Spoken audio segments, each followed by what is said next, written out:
motorcycle loan, and business expansion loan. And then, another thing, last year we have already institutionalized our marketing initiatives, which we have already agreed that every first Friday of the month, we have a marketing caravan. And every second Friday of the month, we have a telemarketing. At ngayong araw na to, February 14, hindi lamang Valentine's Day. Anong ginagawa ng mga staff natin na nasa mga branches natin ngayon? Ano? Marketing, ha?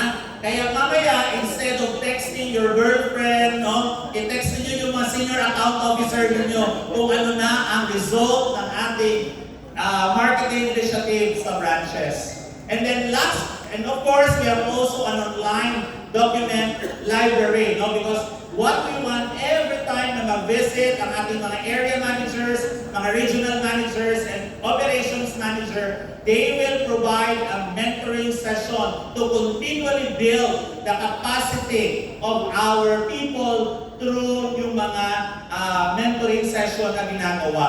Next slide. And of course, through the help of our two gentlemen, our business support analysts, we were able to provide initiatives, okay, to continually support and strengthen our business.